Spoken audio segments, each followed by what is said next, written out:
The Pope and Young Club wants to welcome you as we rally together to ensure our bow hunting opportunities for today and tomorrow. You've come to the podcast that believes in preserving, protecting, and promoting the passion for bow hunting. Join us as we strive to be the voice of today's bow hunter. This is the Pope and Young Podcast.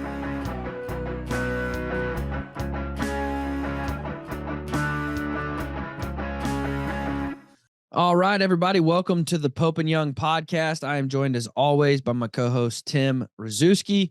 We've also, again, for the second time in a row, we've got our boss man on, so we got to be serious and get stuff done. We've got Justin Spring. We've also got Luke Coccoli from the Boone Crockett Club. Luke, before we dive into this, which we have a specific direction we'd like to go today, but before we dive into this, give us an introduction to yourself, man, what you do there at Boone Crockett, how long you've been there, how you got there, all the fun stuff. Yeah, absolutely. Well, thanks, Dylan and Tim and Justin. It's great to see you again. Thanks for having me on the podcast. Happy to talk about today's topic. A little bit about me. I'm a native Montanan. I was born and raised either up on the high line of Montana or along the Rocky Mountain front. I grew up, went to high school just down the road from where I work today, which is the Boone Crockett Club's Theodore Roosevelt Memorial Ranch. When I got out of high school, I decided I was either going to probably join the military, or if I was going to go to college, I was going to have to study something I enjoyed doing. And that, of course, was hunting and fishing and the outdoors. So I found Montana State University and their wildlife management, fish and wildlife management degree option. And I got enrolled and I loved it. Of course, then I thought I wanted to become a game warden, till I realized quickly how little game wardens get to hunt and fish, and are mostly just out there looking for the bad guys hunting and fishing. So roles kind of changed throughout my college career. I worked for the Forest Service one summer between my junior and senior year of college there. Again, here in Choteau, Montana, along the Rocky Mountain front as a wildlife biologist field tech. And I love that position. I worked pretty much solo the entire summer in remote wilderness settings, surveying goshawks, harlequin ducks, lynx and hare habitat, and getting ready to graduate college in 2012. I contacted the forest district again and said, "Hey, I love that job. Is there any chance you're rehiring?" Back in 2012, there's a bunch of budget sequester stuff hitting, and they said, "No, sorry, we don't have the budget for it this year, but here's a job application we strongly encourage you to apply for." And it was actually a facilities manager position with the club here at the ranch in the education facility. So I applied. I did a phone interview during finals week, my last semester of school, got a call back about a half an hour later, and was offered the job. So I graduated that weekend. On Monday, came to work, and then everything kind of snowballed pretty quickly. About 3 months later, my immediate supervisor resigned, and she was the director of education at that time. She had her PhD in place-based education, and she was ready for a change. So she just handed me the reins, and I've been here ever since. So going on 12 years now, currently the director of conservation programs. Throughout that time, I've earned a master's degree from the other Montana college, University of Montana out of Missoula. I did some work featuring, like this big guy behind me, trail camera images and evaluating the effectiveness of electronic environmental education curriculum. So that kind of is what also triggered my interest in doing this project, our online fair chase and hunter ethics learning module.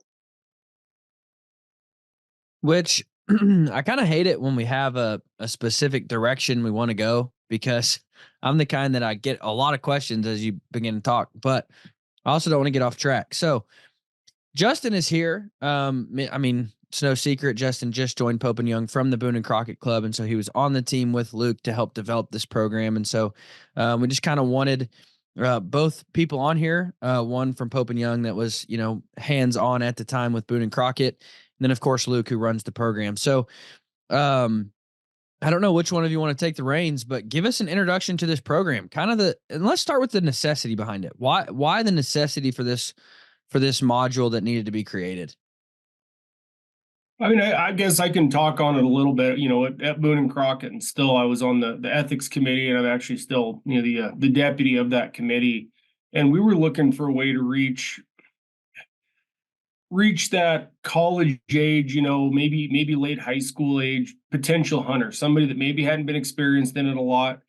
And so Luke came up with this idea. NRA had reached out to him and said, "Hey, we have this platform."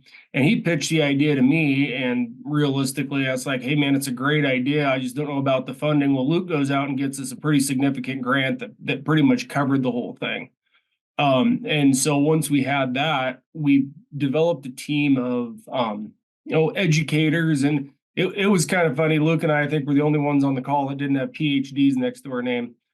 We had some pretty quality folks that we worked with, and we kind of started developing out this module to maybe in this hunting world and fair chase and everything we've always done, and we're all guilty of it. Oh, you've got to be fair chase, we're going to lose it all. It's very negative. It's very, you have to do it our way or it's all going to go away type approach. And I think that's off-putting for a new hunter quite a bit.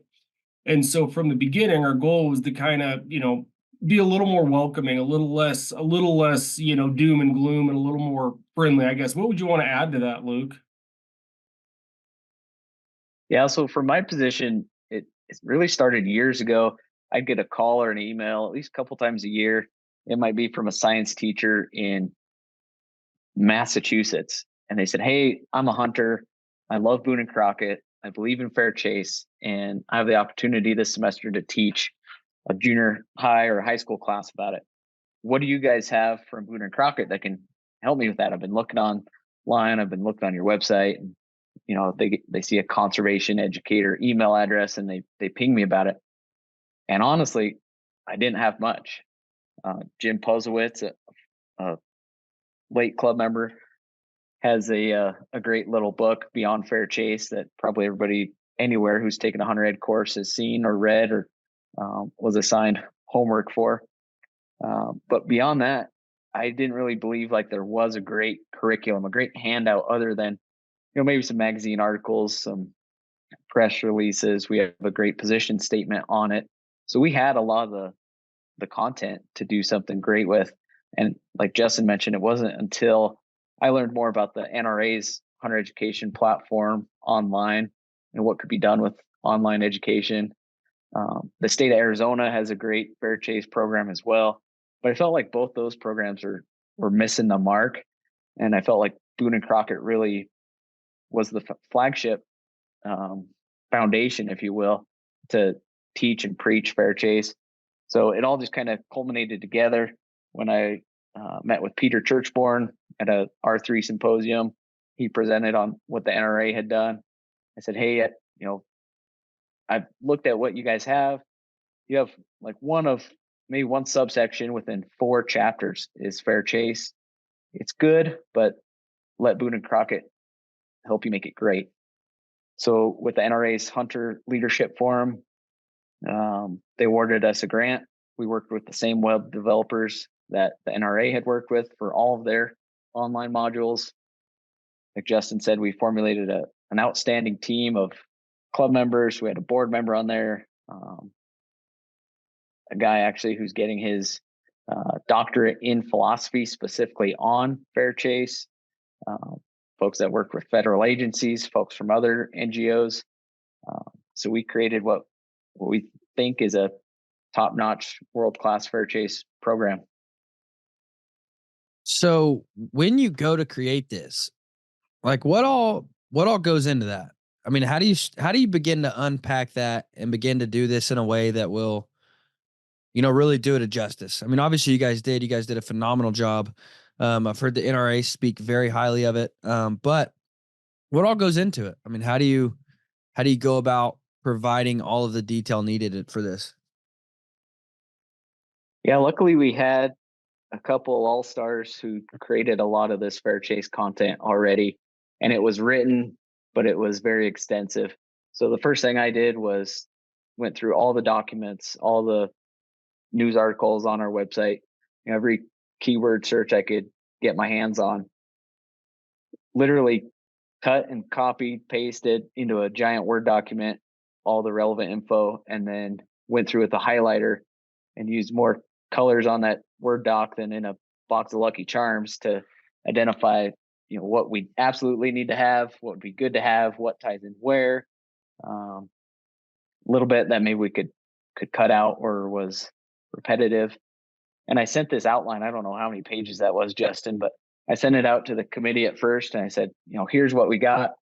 Here's a couple high level breakdowns. I mean, it was literally what, where, when, why kind of fair chase. Just trying to keep it simple, trying to keep it at a level everybody could understand, but trying to keep it also broad and engaging. So it hit all those questions that folks are constantly asking about fair chase.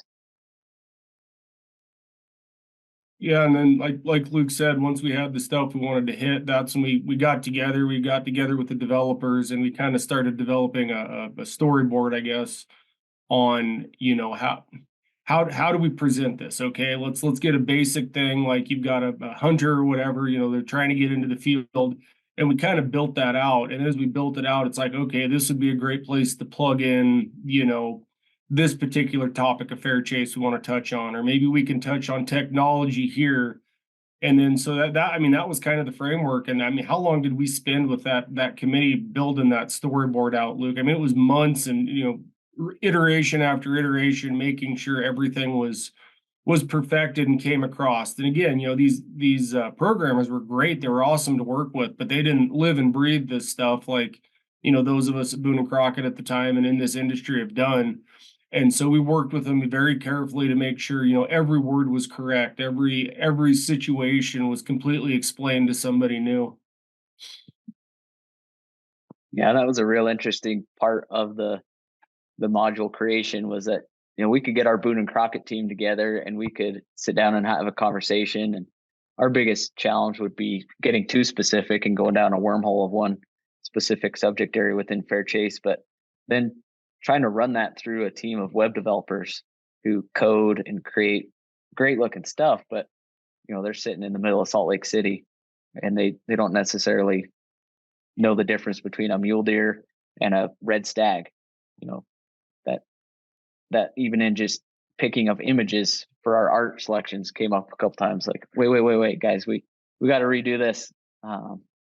That was a challenge, but by the end of it, we have web developers saying, holy cow, like, I want to go buy a fishing license now, because now I know where my dollars are going. They're going back to conservation, to hire game wardens, or to stock this city pond or whatever it may be. So hearing it from them that they were learning along the way was very rewarding as well.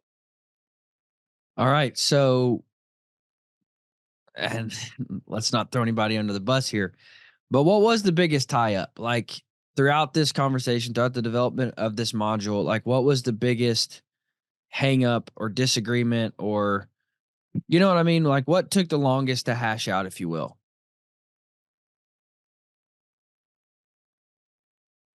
That's a good question.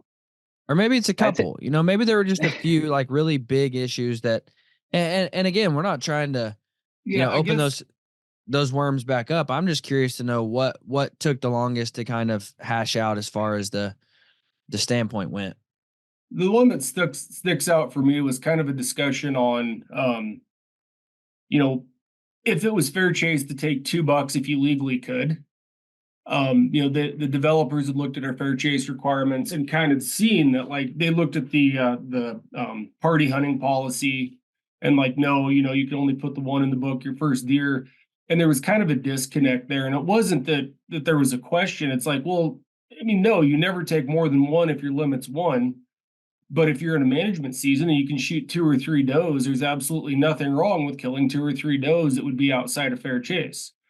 And so, I mean, that was back and forth for a long time. We just weren't doing a good job of trying to explain that. As I remember, that was probably the biggest one. And again, it wasn't a question of, would that be okay? It's just trying to present that to somebody that's not super experienced in hunting. They may not understand, like, hey, in a certain situation, you might shoot 4 does in one day, and that's fine. In another situation, you might hunt 2 or 3 seasons before you find that mature buck or bull or whatever it is that you want to put your tag on. And so that little nuanced situation comes to mind for me. Was there one you remember, Luke? Nothing that we really got hung up on for very long. It seemed like if any one of the team members could really explain their insight, where they were coming from, what, how the module had it laid out, of course, was what we were reflecting back on constantly, but it was pretty easily agreeable to move on and move forward. And I think that was the glory, or that is the glory of the whole module, is that we wanted to keep it simple enough and straightforward enough that anyone who takes it agrees that this is foundational. I hate to say commonsensical, but it is fair chase. Like, it shouldn't be super arguable, or we're not completing our objective of telling people kind of what is and what isn't. And at the same time, we didn't get specific because every situation is different. Every state is different. Sometimes counties are different. Species are different. Regions are different. Flyways are different. So you've got to take the given circumstances in mind constantly, as hunters, as sportsmen, as conservationists. So I think we did a good job at keeping it at a level that's completely digestible and agreeable for all. That being said, I'm super eager to hear where people think maybe we didn't hit the mark by getting specific enough, but really that was also on purpose, because that gives us a 2.0 chapter, so we can dive deeper into some of those specific topics.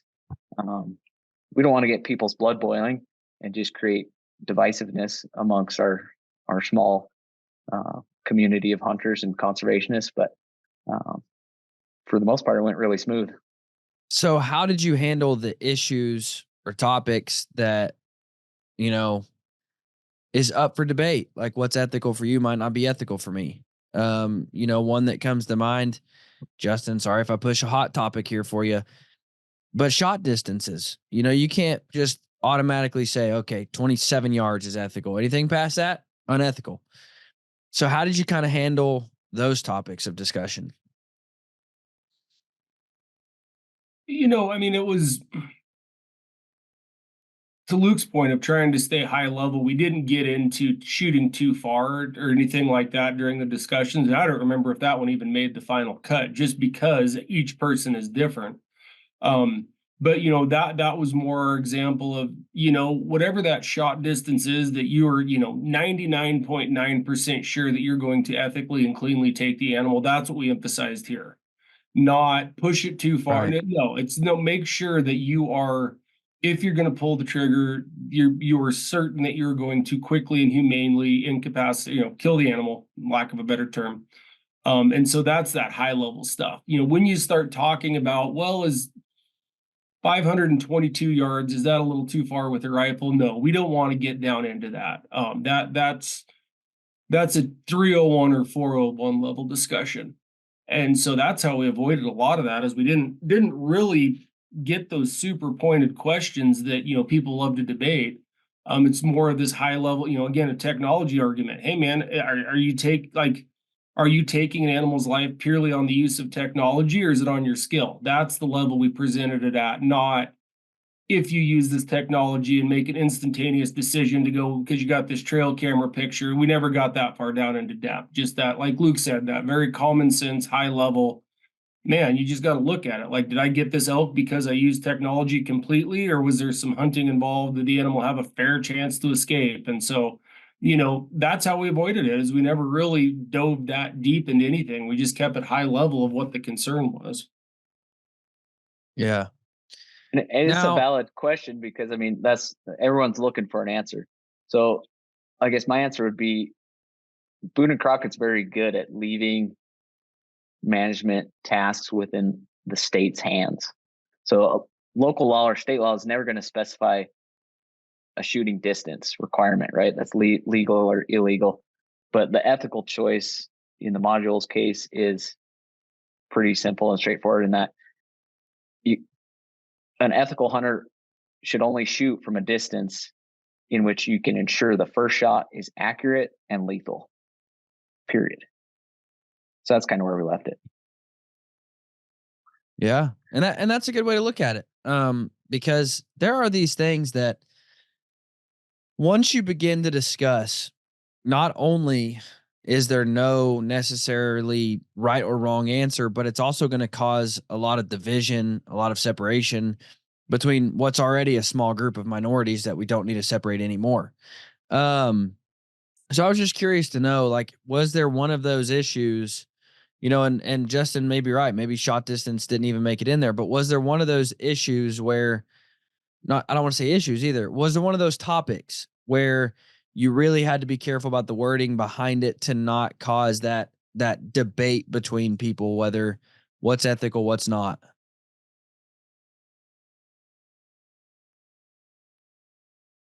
I mean, I can't think any examples. Can you, Luke? I mean, it's Well, I think everything's up for interpretation. And, going into the module creation portion of this, I did my best to listen to other podcasts, to look at YouTube videos, the good, the bad, and the ugly, and see what was already out there and what people's hangups are. And, the first one that you've got to understand is fair. What is fair? What does the fair and fair chase mean? Is hunting fair? Well, fair in this case means legitimate, right? It means honorable or genuine.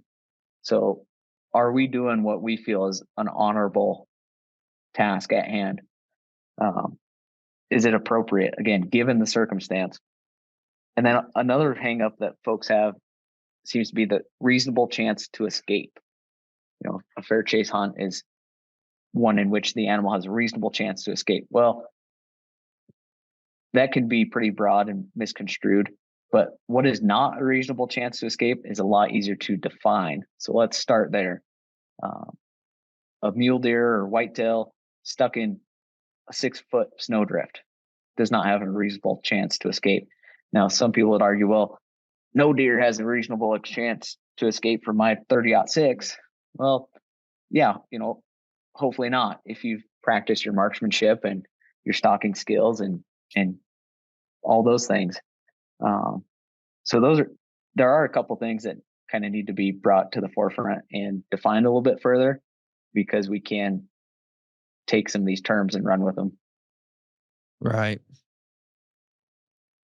So, and you guys have the benefit. I mean, this isn't a module that's going to have to change every 4 years. For the most part, ethics are the same, dating back thousands of years. Now, the use of technology, we have to change those every once in a while. Once something big comes out, like a laser rangefinder sight, but for the most part, it's not something you have to revisit every year. How do you anticipate the kind of the evolution of this module looking? Have you guys thought about that at all? I mean, are we going to have to revisit this every 10 years, or is it just kind of like the release of this could change our standpoint on that? Yeah, hopefully it can stay kind of evergreen and be something that's used and not changed annually or anything like that. And that was, again, back to the purpose of why we stayed at the level we did. We knew this wasn't going to be like a basic 101 course. It's not super advanced master class per se, but it's more like a 202. Your sophomore, junior level. You've been out in the field, you've hunted, you've obviously taken a hunter ed class, become certified, and probably bought a handful of licenses. You've hopefully been in the field long enough. You've had to make a fair chase decision of your own. You've had to make some pretty tough ethical dilemma, fork in the road turns. So this module, I do believe, will stay as it is. But again, the 2.0 might be a little bit more topic specific of whatever folks' hangups are. The module also ties back into the Boone and Crockett Club position statements, which are a lot of those topics that people are looking for more information on. So just by taking this module, you've got access to a lot more content that maybe you weren't aware of before. Yeah. So how much crossover? Well, I don't know how I want to word this question without maybe getting us all in trouble. Um,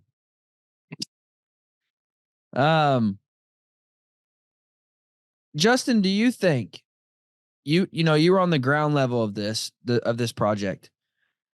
When you take this as a hunting general specific ethics, and then you add in bow hunting to that, does a lot change, or does the ethics behind a hunter remain the same? Just the equipment is different. The yardages are more limited.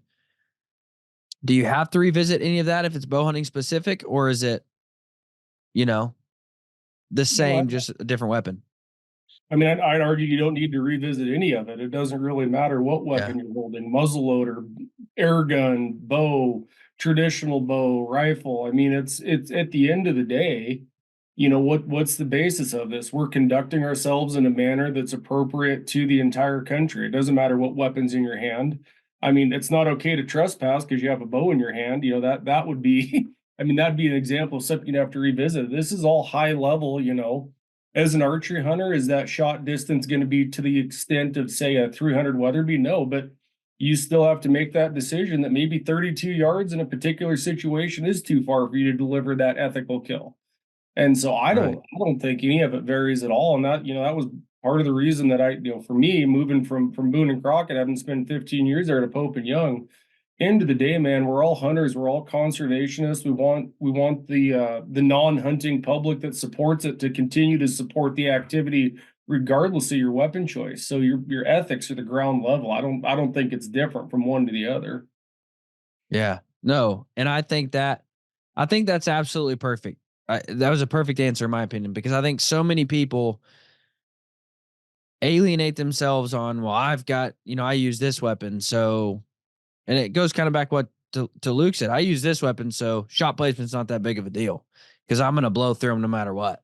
Um, but if we're not considering every shot that we take, then I would argue that we're unethical.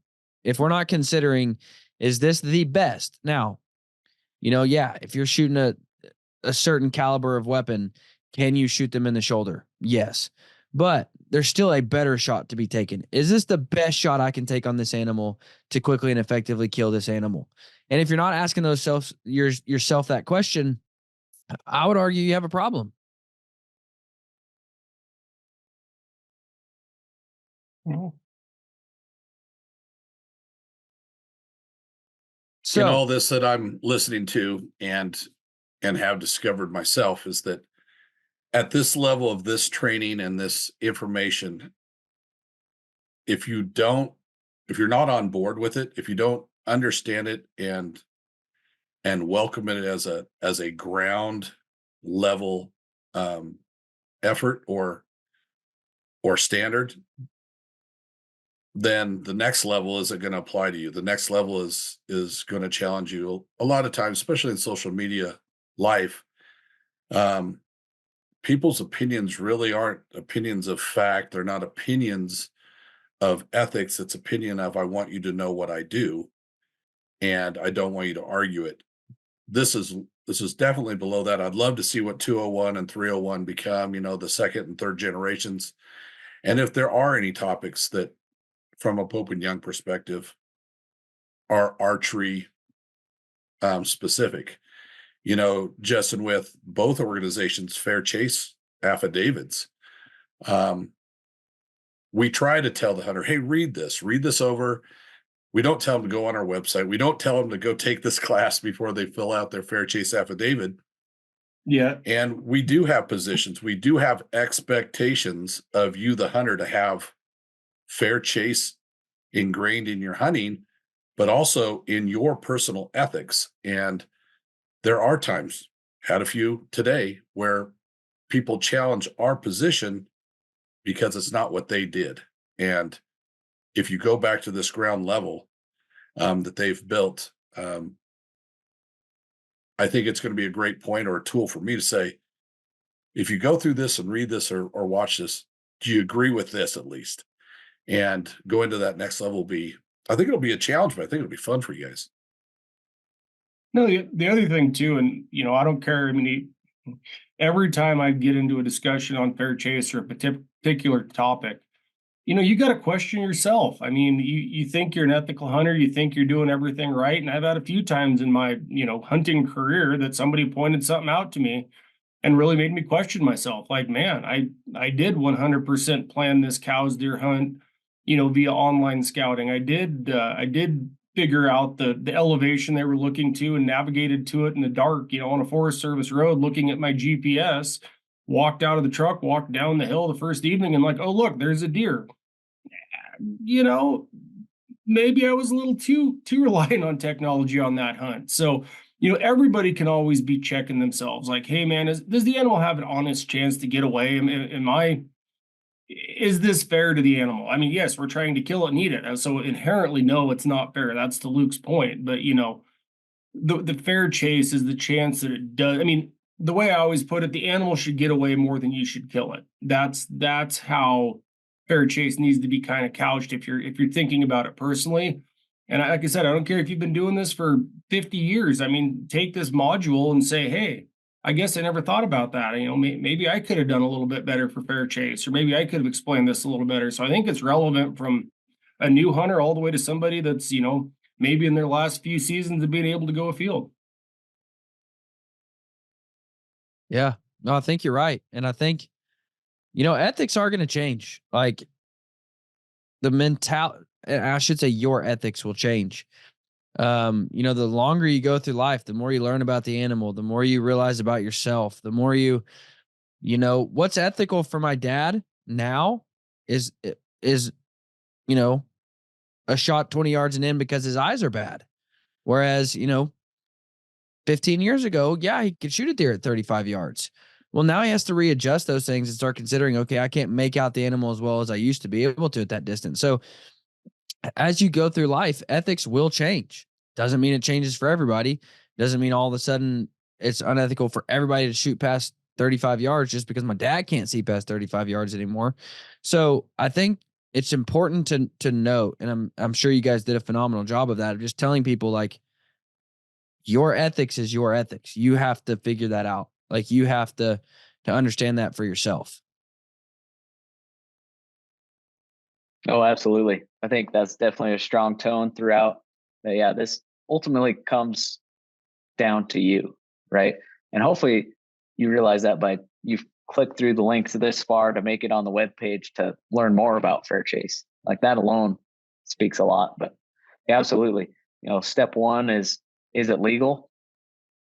Step two is how do you feel about it? What's your gut reaction? And if you've got those two things, um, in the green, then yeah, you're pretty far down that ethical road. So how's the module went? Like, how's it been accepted? How's the feedback been on it? Is there any like major success stories? How's it been going on it? Yeah, so far we're still just kind of at the tip of the iceberg. We purposely held on to it before public release until early this year. So I think February 13th, it actually kind of went live. We started putting it on social media and marketing it a little bit. Prior to that, we held it pretty close to our chest, showed our Boone and Crockett membership first, early December. Right now is perfect time. It's kind of week before opening season for hunter education classes.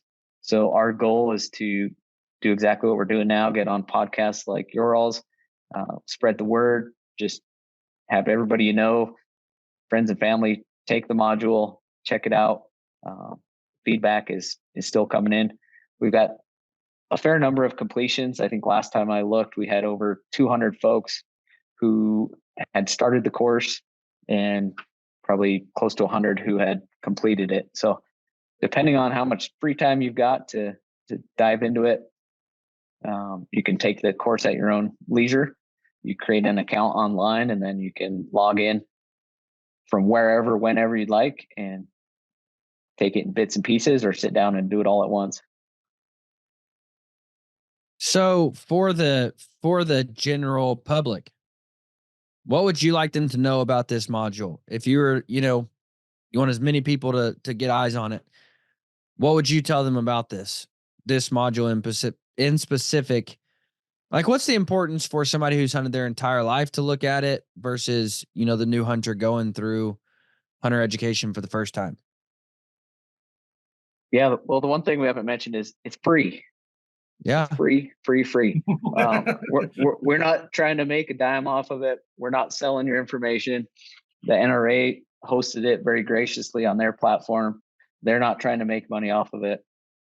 We're just trying to educate hunters and conservationists, point blank. Secondly, I'd like everybody to know that fair chase was first used in the Boone and Crockett Club's constitution in 1888. So we're long vested in fair chase, and we just want to share our beliefs and our system with everyone else. And that's kind of why we felt we were obligated to create this module and be at the forefront of the information getting disseminated right now. Beyond that, really, it's to create ethical stewards. And you don't even have to be a hunter to take this course. I would love it if all the non-hunters out there clicked on it and gave it a look. Maybe even more than some of the hunters that are out there, because maybe they're sound in fair chase. But letting the hunting and non-hunting community just know that fair chase is out there. This is a standard we hold ourselves to as hunters, as conservationists, as stewards of the land. Because really, if the privilege to hunt is at risk because of unethical hunting practices, unethical hunting parties or people, then truly wildlife conservation and management are at risk as well. We see that in ballot boxes all across the country where a couple bad apples get thrown out on the street and people see it, and that's all the news media will pick up on is the bad and the ugly of hunting and wildlife management. So we need folks to know that there's a higher standard out there. We believe in that higher standard. We essentially created that higher standard, and we want others to follow it as well. That's good. No, I like what you said about, non-hunters looking at this module too, because I think it would be really beneficial for non-hunters to look at this and go, wow, you mean to tell me that hunters like challenge themselves on what they think is right or wrong, what they think is good or bad for the animals? So I really like your position statement on, I really like that you said that non-hunters, you would like for non-hunters to see this, because I think that would be incredibly beneficial. So I would almost argue that, if you're having those conversations with a non-hunter and they just simply can't understand why you do this, they can't understand your passion and your desire to go out there, send them a link to this, and just show them like, hey, I want you to know that we as hunters, we don't just go out and try to kill everything that we can possibly kill as fast as we can. And, we're not just bloodthirsty animals running around the mountain. We challenge ourselves all of the time with how can we more effectively kill these animals in the cleanest, most humane way possible. So I really like that you said that. Justin, you got anything you want to add to that? No, I mean, I think he covered it well. That was my passion at Boone and Crockett as well. I mean, we started fair chase way back in the day, and it has morphed over time. I mean, fair chase was started, when the young and females could not handle any hunting pressure. So that was the first, step in fair chase, was to say, no, we're only going to shoot the older, mature males beyond. Well, once we got wildlife management, it's kind of shifted to, this fair chase is an ethical code that the non-hunting public that supports it still allows us to continue, which is required for wildlife management. And so fair chase has changed over time, but it's just as important today as it was before. And, Luke's point again, I mean, the non-hunter, that person, I can't understand how you could just kill an animal. Hey man, check out this module, check out the story. This is why, the characters, the people in there they had an uncle that hunted that didn't understand it. And so that was the whole thing that it was built around, was answering that question. Oh, how can you just go shoot a deer? I mean, isn't that horribly cruel? And it's like, no, there's a lot more to it. We're hunters. This is why we do it. This is the thought we put into it. And so, I mean, what are we looking for? Again, anybody that hears this podcast and has somebody that just doesn't quite understand how we can do it, send them the link. It's free. And Luke, did we ever get the coin? Was that ever come to fruition? Yep, we got a sweet completion prize. If you could successfully complete the module, you can purchase. That's the only hook in the water there. You can purchase a really neat challenge coin. It's your Boone and Crockett Fair Chase Ethics coin. You can literally carry your ethical reminder there right in your pocket. You can buy several, share them with friends and family, bring them to hunting camp, give them to a mentee or somebody you've taken a field who's made a positive fair chase choice with you by their side. So yeah, we do have a cool challenge coin, but you do have to complete the course to even get sent the web page. So that's kind of a exclusive perk to taking the module. Now, where can they go to take the module? Learn.boone-crockett.org is probably the shortest phrase to type in your search bar. Learn.boone-crockett.org. You can also just Google Boone and Crockett Club, go to our website, boone-crockett.org, and click on the Learn tab. It's right there. Again, it will direct you to a NRA page, since I don't get all the technical specifics of how you put stuff, especially learning modules, e-learning sites online, but they are the hosting platform. So you do go to their site, you create an account just so we can track your progress, if you've completed it or not. After that, you're in. You can revisit that page however many times you'd like. NRA's page, they have a bunch of other amazing e-learning chapters and modules, is nrahe.org. NRAHE is in huntered.org, and it's there as well. So guys, I would highly encourage everybody to go check out the module, take the module.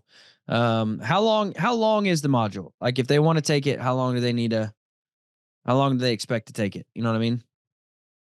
Originally we budgeted for about an hour. We thought if we could get folks trained in an hour, like a hour in the evening, hunter ed course or something, we'd be doing good. I would say now you've got to be a really fast reader to get through it in an hour. We say we kept it basic and simple, but when it's fair chase and hunting, and at the end of the day, taking an animal's life, you do want to read and maybe reread, be pretty specific in the content. So I'd say an hour and a half. You better budget an hour and a half for it if you're going to sit down and take it from beginning to end. Very cool, guys. It's an hour and a half well spent. I've talked to guys who've taken it. I've talked to obviously the guys who have helped on it, and you will benefit from it. I don't care if you've hunted your entire life, you will benefit from it. I've heard from people who, do this for a living, and they took the module and just said how it challenged them, how it taught them, how they learned from it. So guys, I'll challenge everybody to go out and take it. But guys, thank you so much for listening. You guys have a fantastic week.